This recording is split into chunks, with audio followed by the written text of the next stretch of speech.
Botticelli. I'm the Senior Associate Dean for Academic Affairs for the College of Public Health.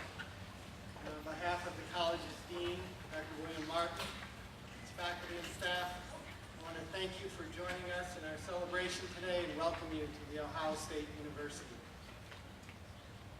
As part of this journey for our students, it involves people from all different perspectives and directions. At this time, I'd like to recognize friends and family who have provided support in any way. It's not simply financial, it could be emotional, spiritual, or just happy that you've seen somebody achieve another goal.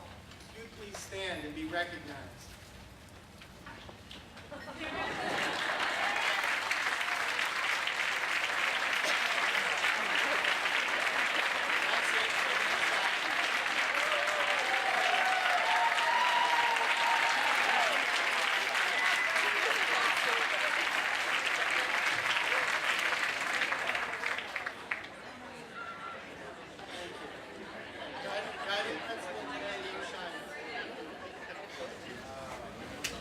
In addition, there are several staff members and faculty, including the administrative individuals from the College of Public Health. Those of you who are here today representing faculty and staff, if you please stand.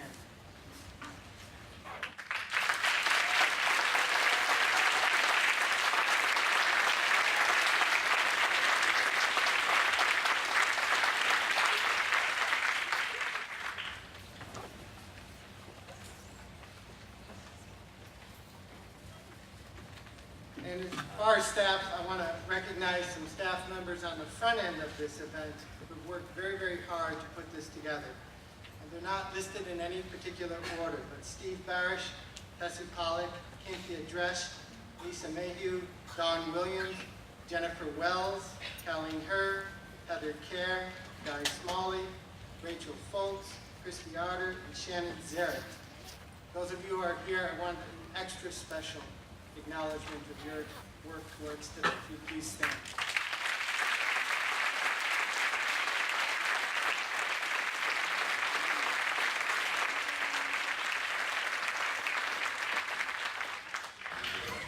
And of course, there'd be no event today without our students, some who have graduated in December, some who will be graduating tomorrow, some who will be graduating this August. Those students who are part of that group, if you'd all stand and be recognized.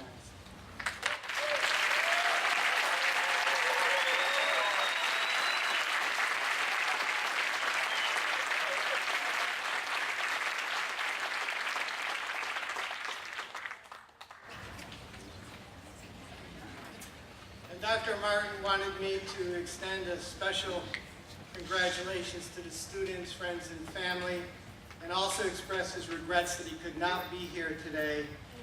Unfortunately, his mother died this week, and he's at the funeral. So, but nonetheless, great joy. She was in her 90s, lived a great life, but he's very proud of all of you who are graduating today. He wanted me to extend that congratulations to you. So this is an interesting college. Some of you who remember visiting, I say that in a positive way. Some of you remember the visitation days we had where we said, you know, if you don't go here, go somewhere that's accredited. We talked about being small and mighty. The college continues to evolve.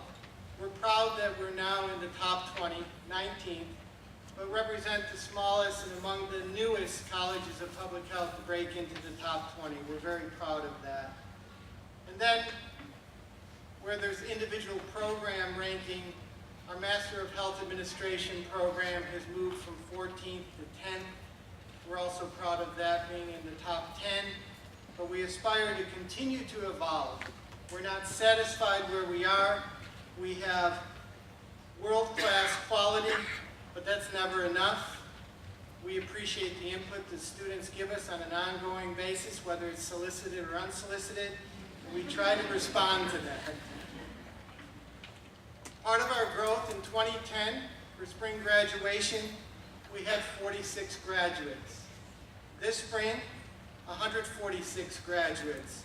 And this is an indicator of growth, not only at the graduate level, but the addition effective autumn 2012 with the Bachelor of Science in Public Health program with specializations in public health sociology and environmental public health. So we're very proud of the growth quantitatively, but equally so qualitatively. And we always aspire for more. In fact, among the practitioners in public health, there's a major push now for continuous quality improvement that doesn't pertain only to the practice side, but it certainly pertains to academia as well, and we continue to pursue. Our college graduates go on and do wonderful things in the state, but also nationally and internationally, both private and public. There's a big world out there. We've tried to expand the education and training so that you're prepared for almost any venue. But life involves continuous learning. And public health, whether you apply it directly and you remain practicing within one of the specializations that fall under public health, or you're going to integrate your public health education and training into another degree program, whether it's healthcare or policy or any number of areas, we hope that you continue the work that it took to complete your degree and continue moving forward in a positive direction. So today's not only an exciting day for the obvious reasons, the graduates, but we are truly honored and very excited to have a very busy man, and that's Director Michael Botticelli, who is Director of the National Drug Control Policy. And he's representing Washington, D.C. in the White House, and has taken time, as well as his staffer Jacqueline and his security detail, to come to Columbus, Ohio, spend some time with us yesterday, and meet with various groups, and emails I've received, and just comments in the hallway of how wonderful that experience was. Topped this morning by an email that was forwarded to me by one of the faculty members on behalf of a student, who summarized the student's experience with the director, and it was just an exceptional experience, punctuating the fact that not all of the learning occurs in the classroom. And when we have an opportunity like this, it's clearly appreciated. So Director Botticelli began in the Office of the National Drug Control Policy in 2012. He served at one point as both acting director and director, and he's now been director appointed in February 2015. Prior to that, work at the federal level, he was at the state level where he served as Director of Bureau of Substance Abuse Services at the Massachusetts Department of Public Health. Notable programs included establishing treatment system for adolescents, early intervention and treatment programs in primary healthcare settings, jail diversion programs, reentry services for those leaving state and county correctional facilities, and overdose prevention programs. In 2008, Director Botticelli was the first recipient of the Ramstead Kennedy National Award for Outstanding Leadership in Promoting Addiction Recovery. In 2012, he was awarded the Service Award from the National Association of State Alcohol and Drug Abuse Directors. He began his career not in public health, but pursued degrees, both baccalaureate and master's degrees, where he earned a Bachelor of Arts in Education from Siena College and a Master's of Education degree from St. Lawrence, both universities in New York State, where he was born. And what's really interesting of this path that he has pursued, Director Botticelli is also a long-term recovery from substance abuse disorder, celebrating almost 3 decades of recovery. Please extend a very warm and enthusiastic welcome for Director Michael Botticelli.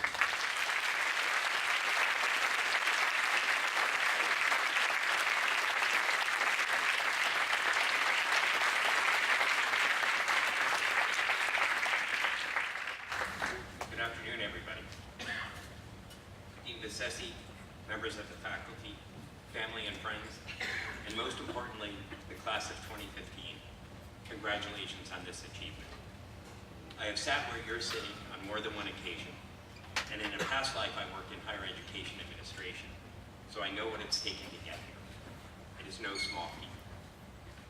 You will enter a distinguished group of the Ohio State University alumni that count among its ranks Nobel laureates, Pulitzer Prize winners, top CEOs, and university presidents, accomplished artists, diplomats, and politicians. The College of Public Health is one of the best in the country, and your fellow alumni are busy changing the world, and soon you will be too.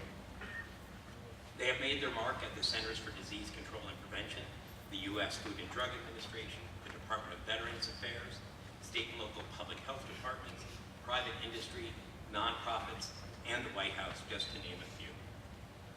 Buckeyes are already known in this country as early adopters and drivers of social good. Here's a salient example for my field. One of the very first on-campus programs supporting students in recovery from drug and alcohol use disorders started right here at The Ohio State, and it's called the Collegiate Recovery Community.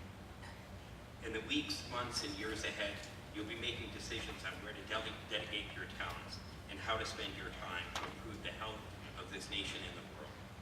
I'm sure some of you entered the school with a less clear picture and home focus along the way. Maybe there are quite a few of you out there who are still making plans, and that's a good thing. Be open to what the universe has in store for you. But the knowledge you have and the skills you put to work are desperately needed here and throughout the country and the world. Wherever you go, you can bring positive change. That you've committed yourself to this degree and that you're sitting here today to receive your diploma is a clear sign of your commitment to the public good and of your determination and grit. That determination, coupled with the power to do good, is a rare combination that can change the world for the better. During your degree, you've taken courses in epidemiology, biostatistics, health management. You've come to understand the importance of publication in peer-reviewed journals, statistical significance, and evidence-based policy and practice. As I look back at almost 30 years in doing this work, there are lessons that I did not get in graduate school, but learned from some of the finest people doing public health work that have profoundly influenced how I do my work. There have also been lessons that no one taught me, but have helped shape my values in very fundamental ways. There are people's stories, like Taylor's and Jonathan. In high school, Taylor played basketball and was a cheerleader for Creekview High School's football team in Holly Springs, Georgia. She was known for her quick wit and infectious laugh and was an avid animal rescuer. She was always quick to come to the defense of those who she felt were treated. She was a beloved sister, daughter, and friend. When she was 20 years old, she overdosed and died in the company of friends, who dumped her body in the yard of an abandoned trailer to avoid arrest for drug possession. Jonathan is only 27 years old, but he has already lived through the death of his father when he was only 16. His brother passed away when Jonathan was 21. Both died from opioid overdoses. Jonathan has struggled with his own disease since he was 14 years old, which has brought him in contact, like so many of others, with our criminal justice system. 3 years ago, after several months in jail, Jonathan entered a residential treatment program and moved from there into a house for people in recovery. But addiction is a chronic, relapsing disease, and Jonathan experienced a relapse 6 weeks after moving in. He overdosed on heroin, but one of his housemates found him, administered the overdose antidote drug naloxone, and called an ambulance, saving his life. Thanks to his strong support network and his determination to get better, Jonathan maintained sobriety since June 17, 2013, and has gone on to work full-time and also volunteers to educate, train, and distribute naloxone in the community so that others may get the second chance that he got, the chance that Taylor never got. So you may be asking yourself why I'm bringing up such sad stories on such a happy day. I'm telling you this because chances are that you will not remember much of what I say today, but there is a good chance that you will remember these stories. A while back, a longtime friend and colleague of mine gave me a bit of advice that I remember to this day. Sorry, faculty, but science and data alone are insufficient to drive public policy. People drive public policy, and their stories matter. In his book, called A Sense of Urgency, John Cotter talks about the value of this heart-head strategy. In it, he says to profoundly affect change, people must bring outside reality into groups that are too inwardly focused.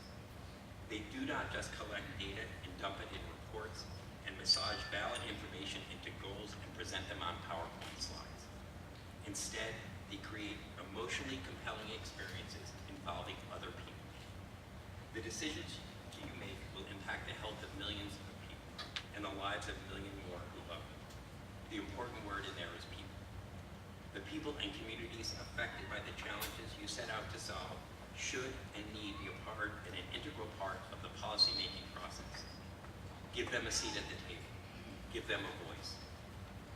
As researchers, epidemiologists, health administrators, doctors, and teachers, you will spend your days, and I'm sure many nights and weekends, awash in data and scientific papers. These will form the toolbox you need to make well-informed, evidence-based decisions. But public health policy must stay centered on the people it serves. People like Jonathan, people like Taylor, people like me. 27 years ago, if you asked me that I would be advising the president on drug policy, I would have said you were crazy.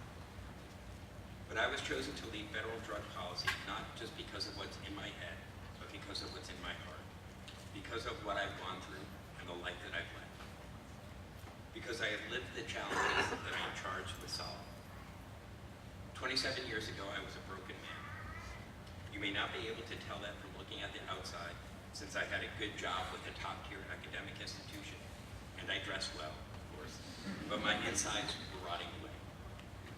Addiction had taken me to people, places, and things that I would never have chosen. Like millions of other people, my developing addiction progressed unchecked, undiagnosed, and uninterrupted until an intersection with the law provided me with the opportunity to get care and to begin the process of recovery.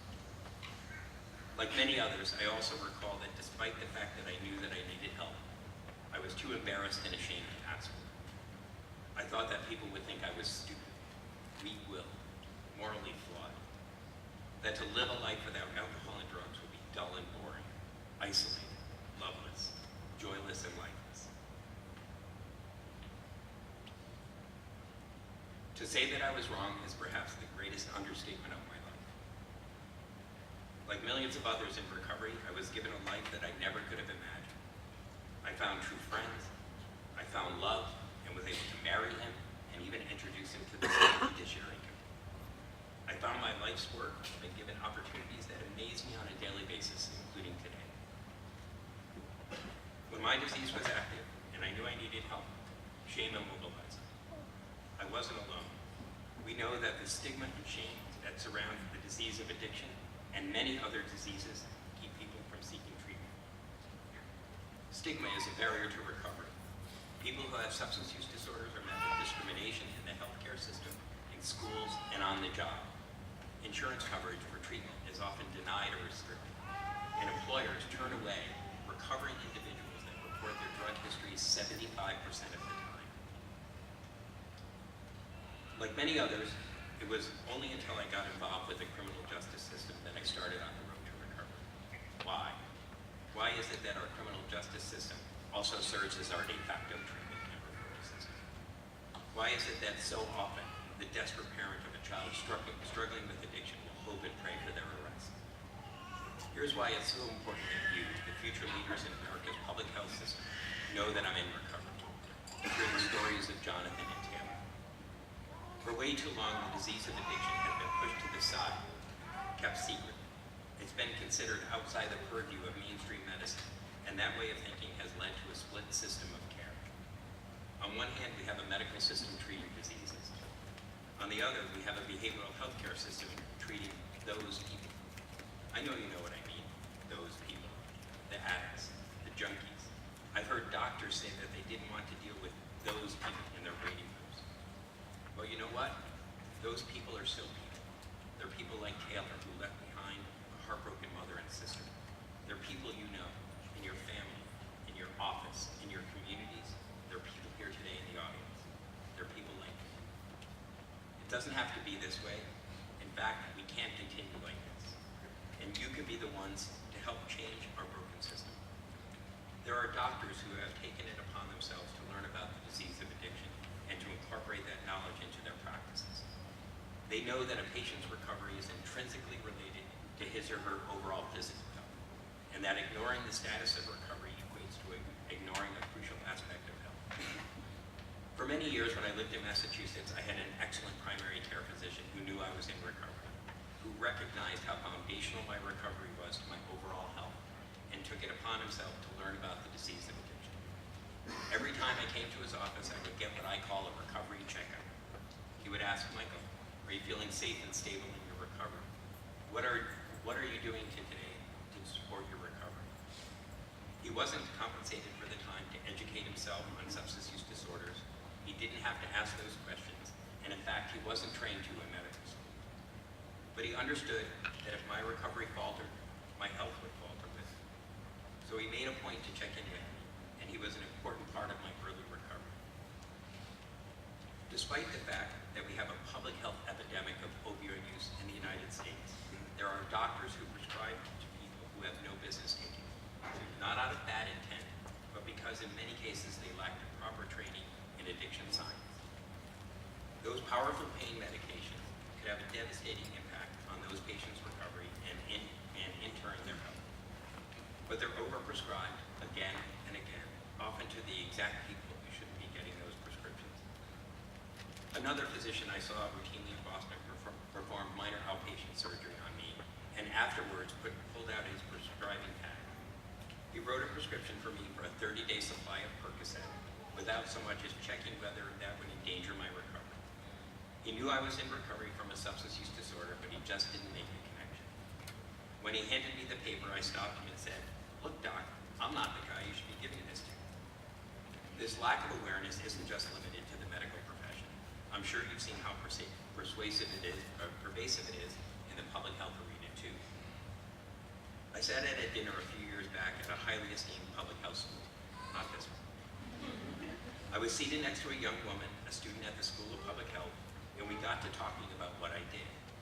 When I told her that I worked with people with substance use disorder, she turned to me and said, it must be heartbreaking to work with those people. They never get better.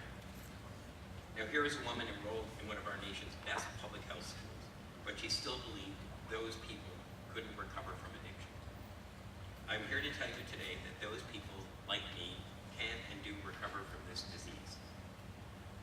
Some of you will end up working in the addiction field, but most of you will likely end up in many other different areas.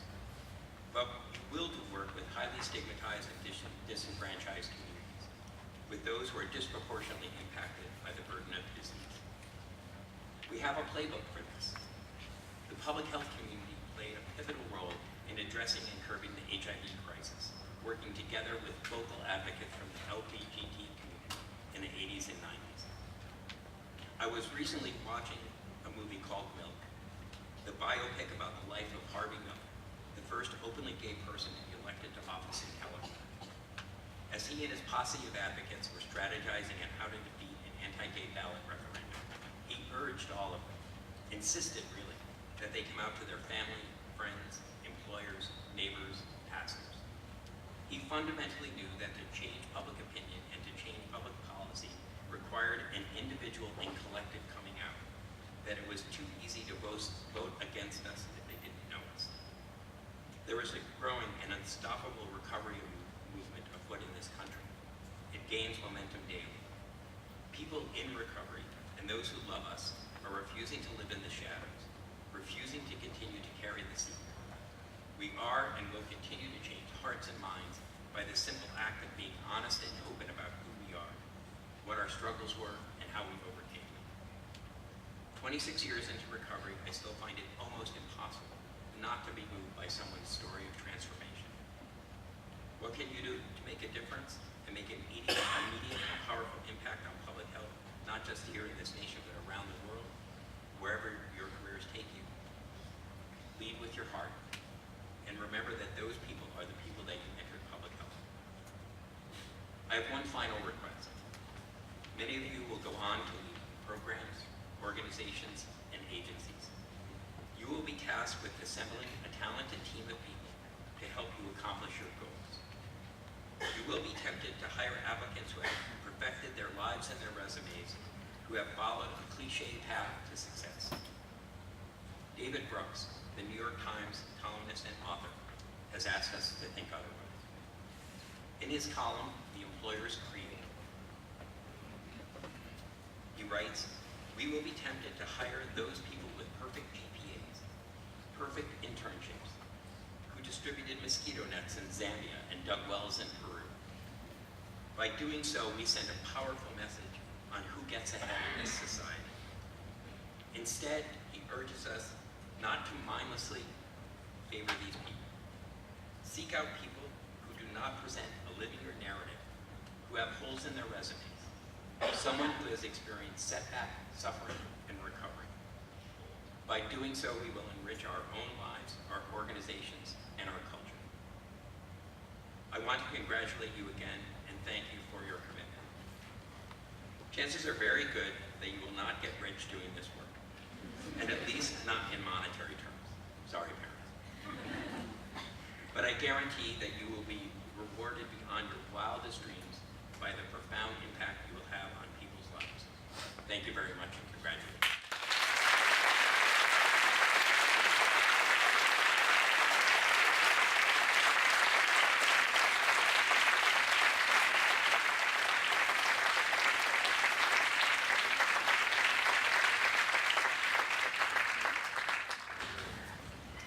So reading about you has been inspiring.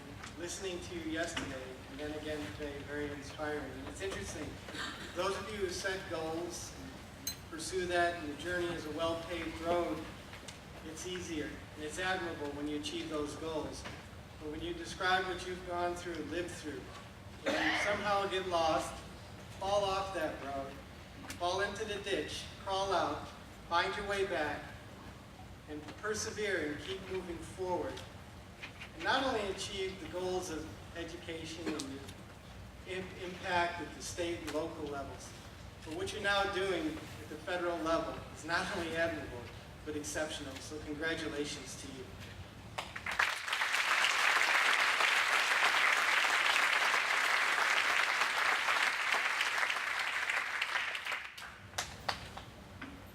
So students, when you graduate from here and move on, we're going to follow you.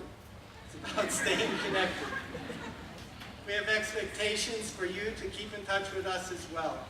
We want to hear from you how your journey towards building a career, not just a job, that's where you're employed, but building your careers, what you decide to do, when you make changes. So you're always welcome to contact us and provide us unsolicited information. But we'll also nag you with surveys and periodic phone calls and emails requesting various types of information. And we stay in touch for a variety of reasons. We have strong alumni links. This university has millions of alumni living across the world. There's indeed a true network of alumni available. And it's not just about giving money, although if you do, write your checks in my name at 510. But it is about staying in touch, capitalizing on the network, the strong network of alumni. And so we are happy to have two alumni groups within the College of Public Health. One is for the Health Service Management and Policy, the Alumni Society. The other is the College of Public Alumni Society. It's my pleasure to introduce Melissa Mathias, the president of the college's Alumni Society.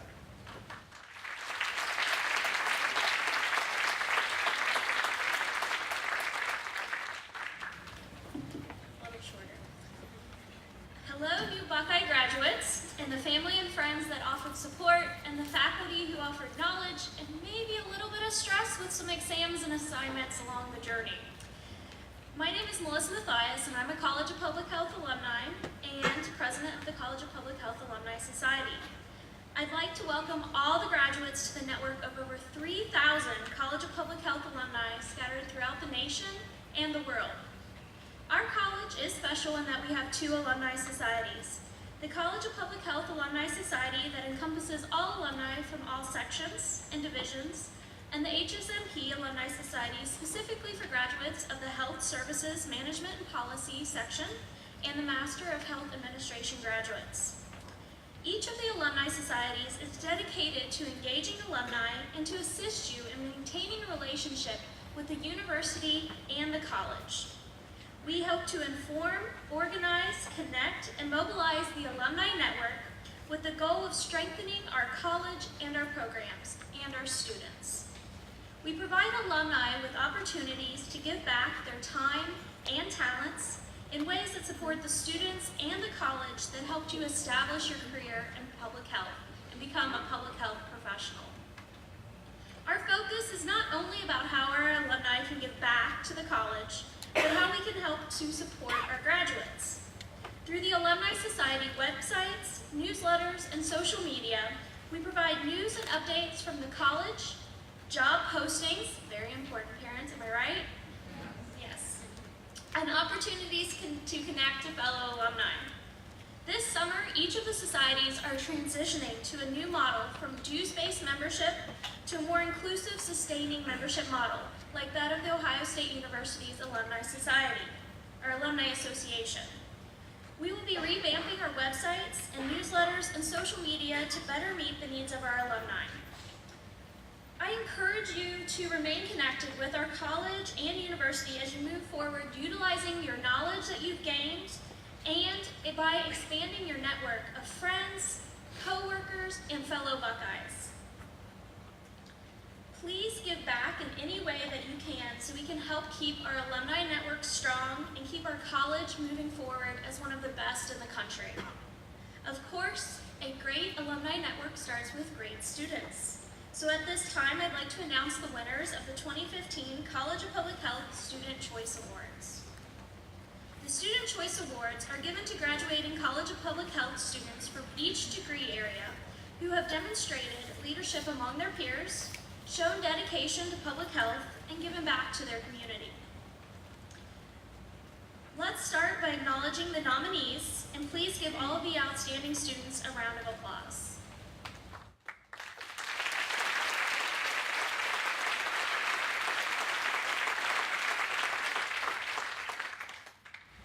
Now, for the winners. As I call your name, please stand and come up on the stage to receive your award, and then stay up here, please, for a picture at the end.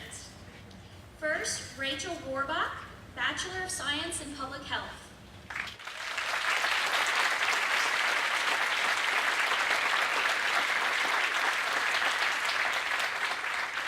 Rachel is the co-founder of Buckeyes for Public Health, the first undergraduate public health student organization, and was the 2014 recipient of the Ohio Public Health Association's Student of Merit Award.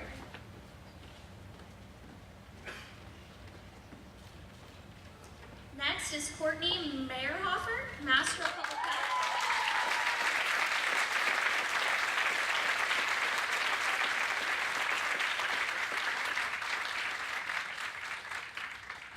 Courtney has served as the president of the Multicultural Public Health Student Association and was a 2015 Schweitzer Fellow.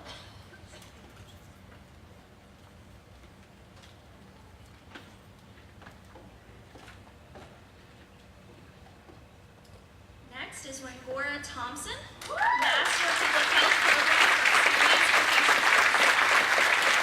Wangora was a member of the Multicultural Public Health Student Association and served as a graduate assistant for the Ohio State Office of Diversity and Inclusion. Next is Seb Curtin, Master of Health Administration.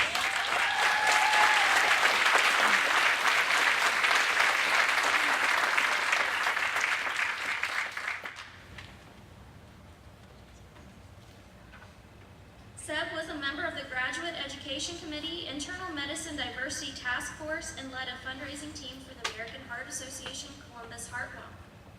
Next is Naomi Adenaya, Doctor of Philosophy.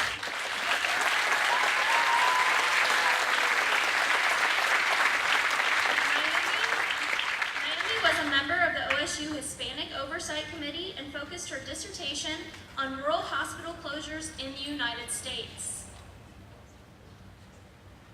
So congratulations to all of our winners, and all of our graduates, and best of luck in your future experiences. And your first test as an alumni is to answer this question. OH? Aye. You passed. Thank you.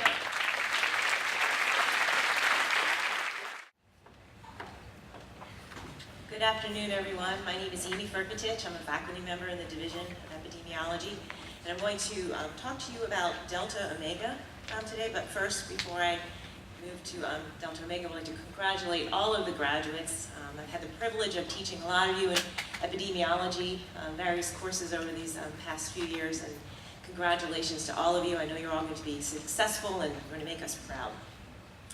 Delta Omega is a public health honorary society. It was founded in 1924 at Johns Hopkins University, and the original intent was to promote graduate education in public health. The purpose now of Delta Omega is to encourage and recognize excellence in practice, research, education, and academic achievement in the field of public health. Graduate students are inducted into Delta Omega at graduation, and to be eligible, they have to be in the top 25% of the graduating class. The 14 students, 2 alumni, and 1 faculty member who will be inducted today have demonstrated academic excellence and a commitment to public health practice. I will now introduce Dr. Dina Chisholm and Dr. Courtney Lynch. They are both members of the OSU Delta Omega chapter. They will introduce the inductees, and if you're in the audience, please come up and receive your certificate.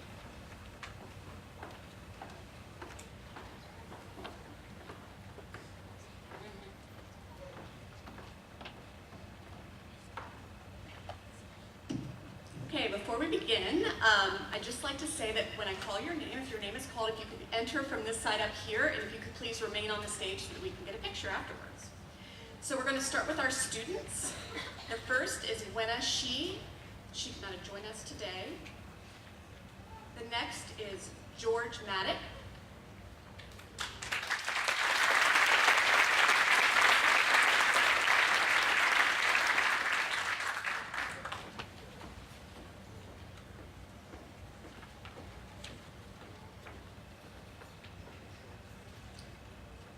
Daryl McLeod, who could also not join us today.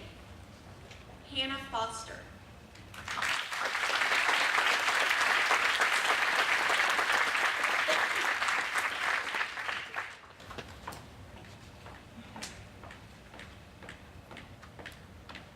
Next we have William Alessiak, also could not join us today.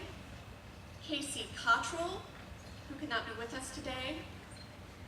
Aaron McKnight, who is not with us today. Lots of folks not with us today. They're here in spirit. Joseph Rosenthal, not with us today. Nancy Moran.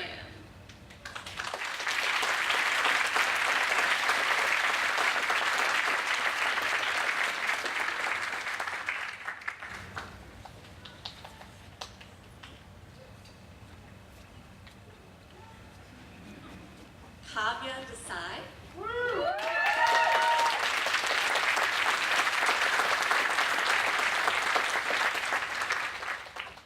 Kimberly Glover.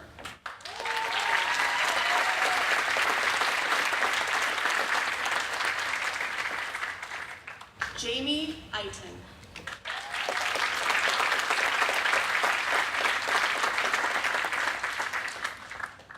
Jennifer Love.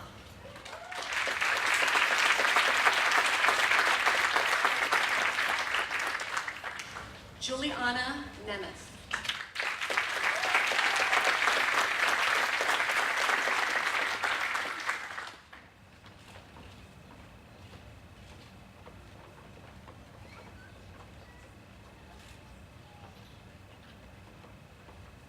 And now we'll move on to our faculty inductee, Randy Love.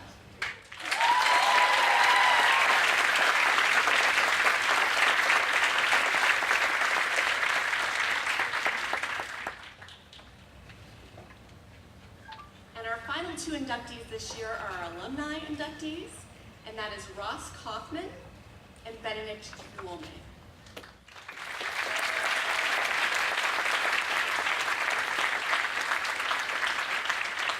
So again, can we just have one more round of applause for this year's inductees?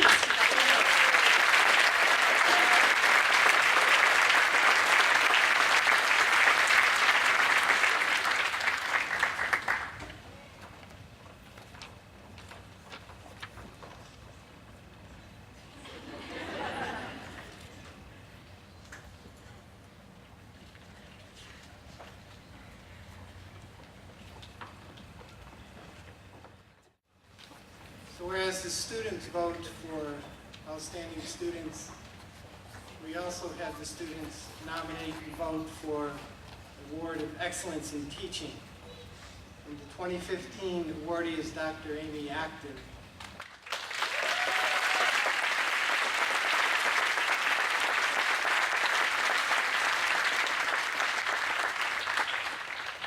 The nomination and the award were not so much based on what she teaches, but her style. It's more facilitated, less lecturing, which makes her very contemporary. So congratulations to Amy Acton. So continuing on now, we'll focus on our graduates, beginning with faculty members naming students and coming on this side of the aisle to receive a certificate. We'll ask that each degree and specialization that you please hold applause until the end. And we're going to begin with the Doctor of Philosophy degree with specialization in biostatistics. Robert Ashmead.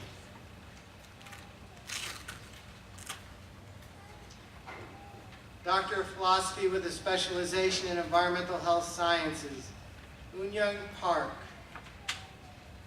Taylor Shockey, Lana Uri. So I guess. Doctor of Philosophy with a specialization in epidemiology, Christine Collins. Yue Jin. Kristen McCarthy. I guess doctoral students are just totally burned out or what? So, alumni, get out of them fast before they leave town. So, Yue Jin, here? No? Okay. Kristen McCarthy, Rachel Tooming, Lin Wang, Doctor of Philosophy with a specialization in health behavior and promotion, Juliana Nemeth,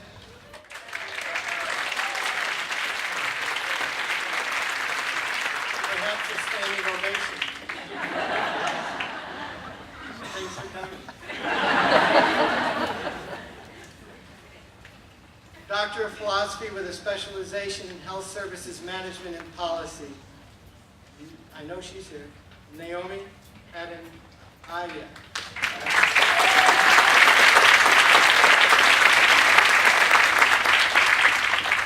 Tiasha Ledestad.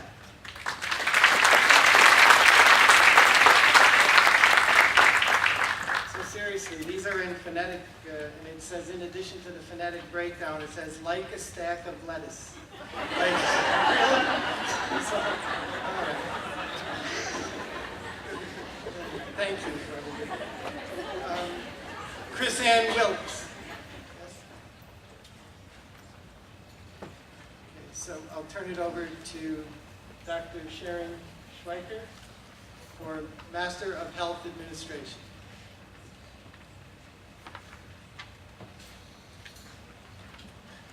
This may come as a shock, but not everyone from the Master of Health Administration program is here today. So we'll still call you all your names. Adam Betts.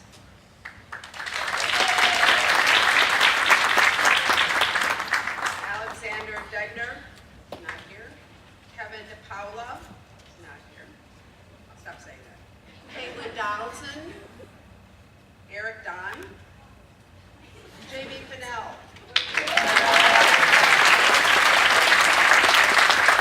Hannah Foster,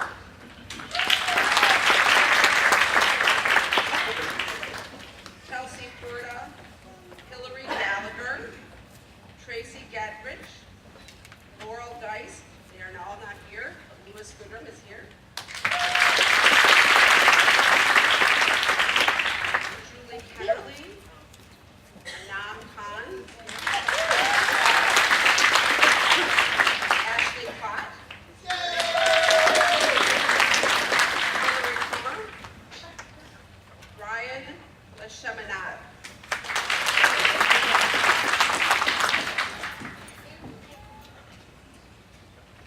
Rachel Method, Asiad Musa, Lauren Parker, Robert Paspas,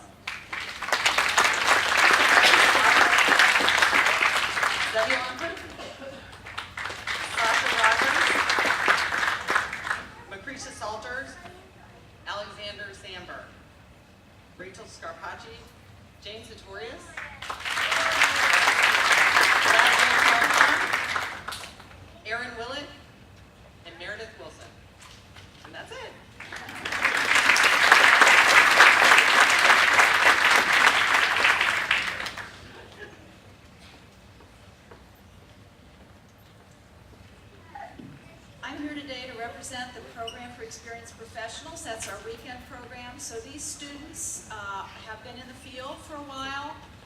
They're generally taking classes on the weekends, evenings, and online.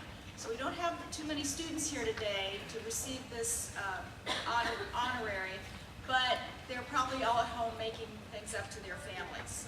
We're not seeing them for the past couple of years. And the first person I have to introduce is actually here, and he just passed his general exam on Wednesday. So please welcome Abdullahi Abacourt.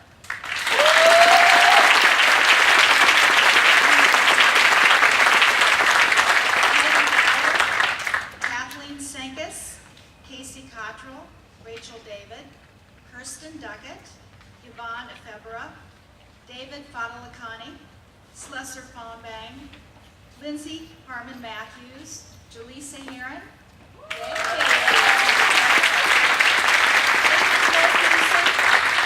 Albert Rashard, Rachel Jaffe, Inez Jadidi, Angela Kletlinger, Christina Landis, Jennifer Lehman, Robert Langener, Colleen McGovern, Aaron McKnight, Kimberly Riemann, Joseph Rosenthal, Karima Samadi, Gwengora Thompson, Amber Vasquez, Allison Walker, Nilesh Wickramadjian,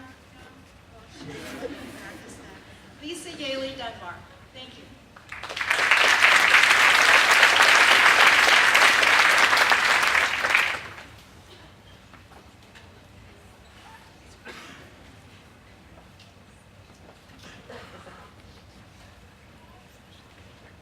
So we'll continue with the Master of Science with specialization in biomedical informatics. Daniel Morgan, Eric Skinner. Then Master of Public Health with a specialization in clinical translational science. Michelle Castor, George Maddock.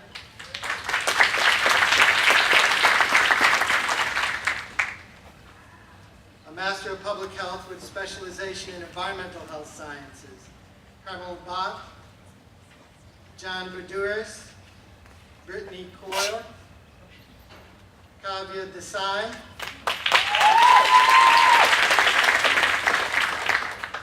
Yuqing Jiao, Ellison Wilder, and a Master of Public Health with 2 specializations, Environmental Health Sciences and Veterinary Public Health. Laura Binkley, Sarah Milkey,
Jocelyn Miller, Hira Raja,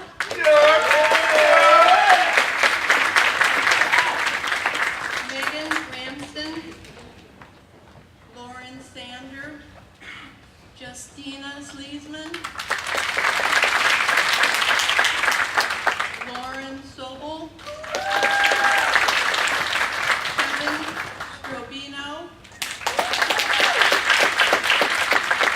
Jinyu Zhu, and Kassan Kanchan. Thank you.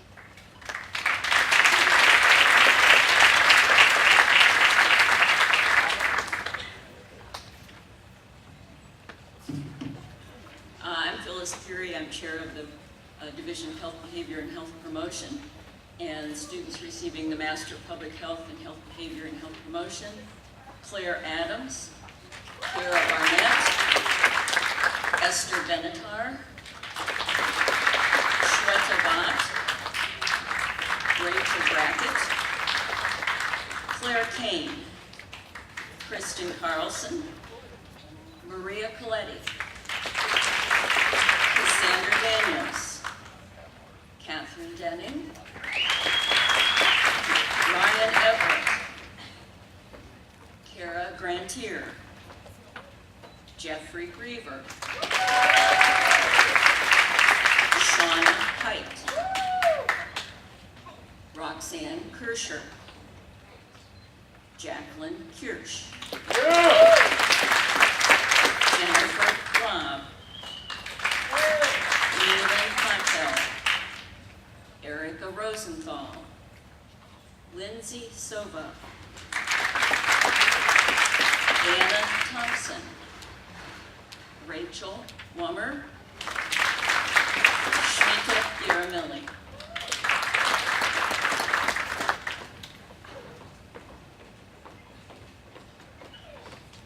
Good afternoon. I'm Jason Stahl from the College of Veterinary Medicine, and I'm proud to present our graduates from the Veterinary Preventive Health Specialization. Sydney Hoffman, Gregory Langdon, Kelvin Lynn, Tracy Middleton, Teresa Mills, Nancy Moran,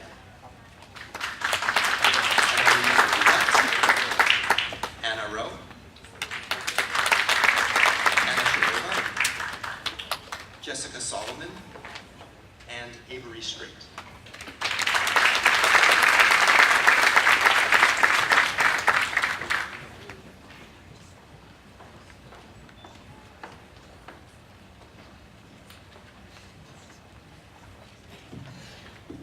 So now I'm going to put my undergrad studies chair hat on and read the names for our undergraduate students who are graduating with their BSPH. Christina Bools, Adelaide Abaya,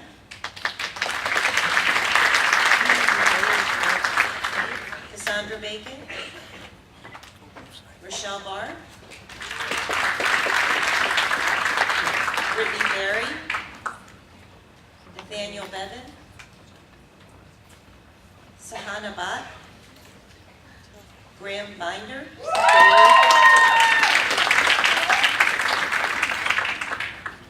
Leisha Bolton,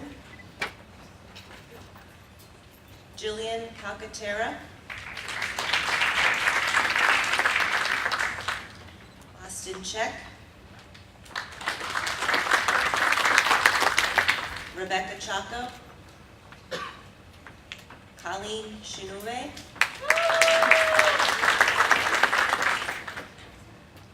Catherine Chu, Chelsea Seeker, Jessica Kuhn,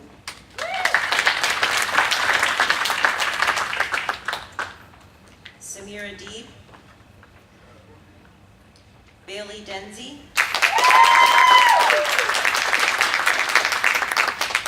Patricia Doe, Doreen Dula,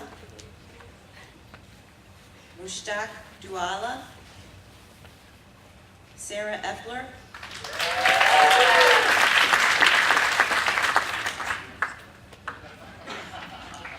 Brooke Amir, Casey Gayhart,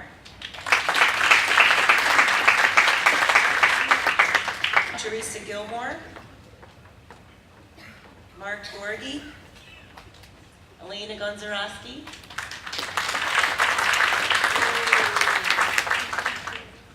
Allison Gray, Andrew Grayson,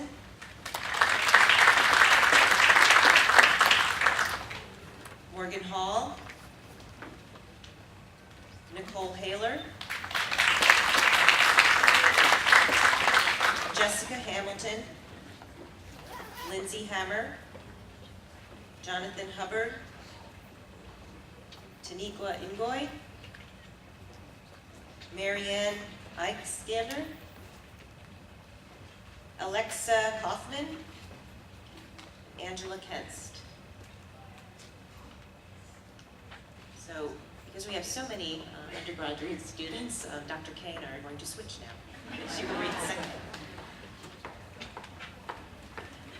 A little changing of the guard here, folks. My name is Gail Kay. I'm the Director of Undergraduate Programs here at Ohio State in the College of Public Health, also a faculty member in Health Behavior Health Promotion. So I'm going to do my level best to get us through the second half, beginning with Elizabeth Kirby, Sarah Knapp, Jenna Lovitz, Rebecca Mashney,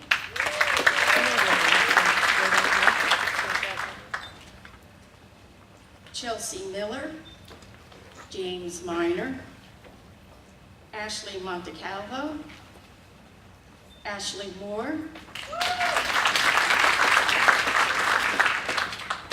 Sarah Newman,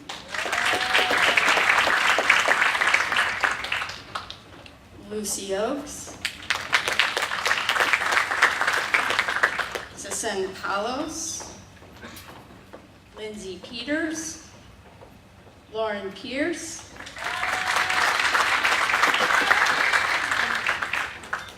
Solly Popish, Matthew Purdy, Joshua Reedy,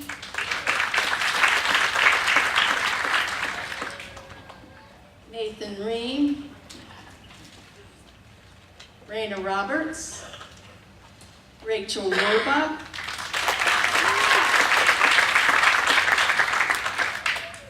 Catherine Rootnick, Sarah Rust, Caitlin Semilanko,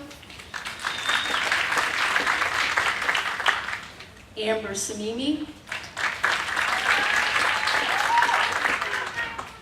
Rachel Schaefer, Abigail Scher,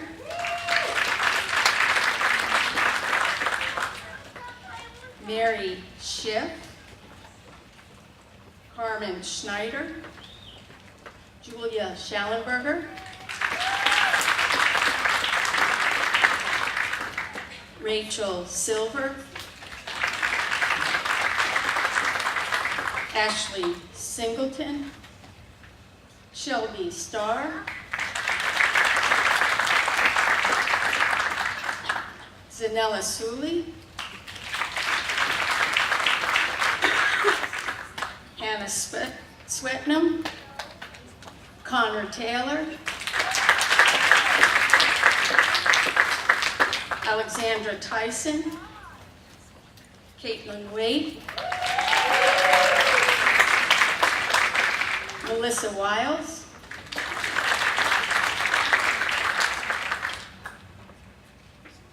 Adam Willard, Albion Williams, Olivia Weisskopf, Amanda Young, and certainly last but not least, Paul Zivit.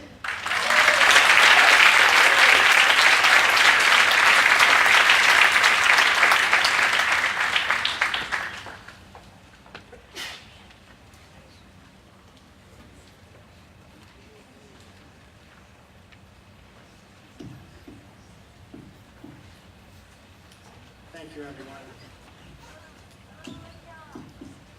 So it's interesting. There are actually studies, one from the Pew Organization, with the research question of, does earning a college degree lead to happiness, or does it make you happy? So let me ask you a question. Are you happy? But the key is this. There's another study by CDC that says if you earn a baccalaureate, there's an increased probability that you'll extend your life by 9 years.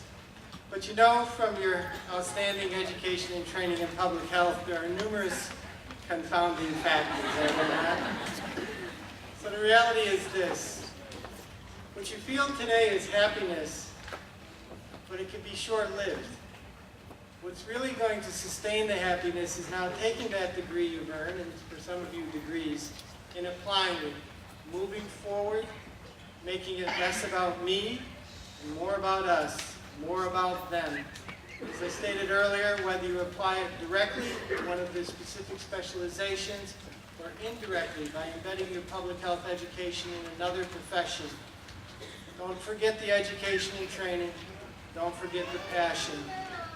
And the true indicator of happiness is when you're helping others and you see the return by having positive impact. So, congratulations for all your hard work. We wish you well. Stay in touch. And before we end, I just want to remind you that there is a reception out back as you leave. I want to, again, thank our special guest, Director Michael Botticelli, for coming, your time today, and your inspiring words. And again, let's hear it for our graduates and our